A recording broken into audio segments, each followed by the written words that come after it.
සිටින්නම් කෝපියේ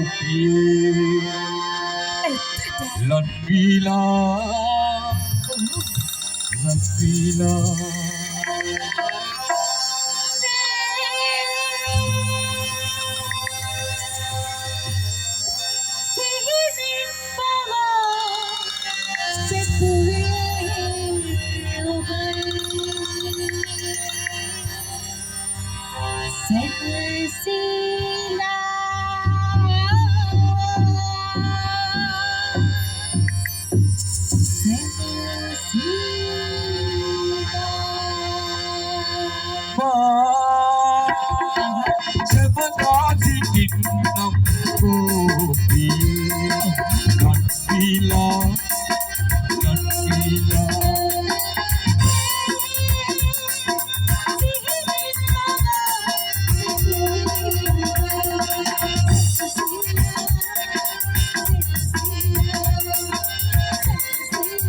අහිංසක ජීවිතයක් ගත කරනවා කියලා මාව බුලාවට පත් කරමි.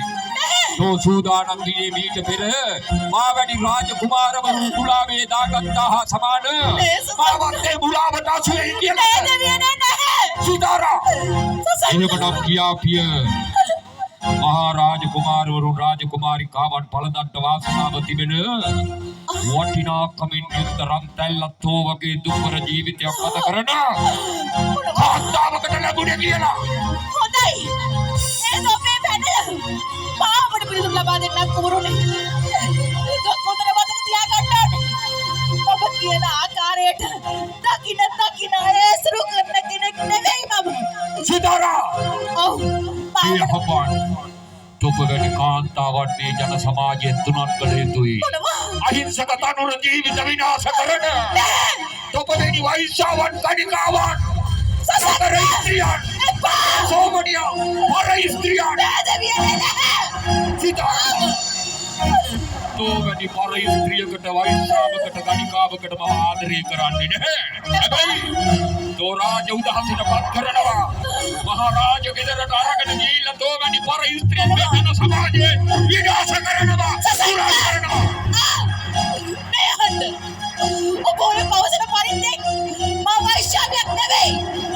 මායාලේ යන කෙනෙකු නෙවෙයි. ඊයාපටේ වනකේ රන්මාලේ ඔබේ කෙල බැද්දි කවුරුත් කියලා. හොඳයි. මම ඔබට මතයක් වෙවසු. මා සූදානම් ඔප්පු කරලා පෙන්නන්න. අම්මා මට ප්‍රකාශ කරපන්. මෙයාට එන්නකෝ. අම්මා මෙයාට එන්නකෝ. මොකද කිව්වේ? මොකද මේ අම්මා අර බලන්නකෝ. ආගර කුමාරයා කියනවා අපි වෛශ්‍යාවන්ලු. අපි කණිකාවන්ලු. අපි අයාලේ යන්නේලු. උඩ කෙල්ලේ පැත්තකට ඕක අපිට.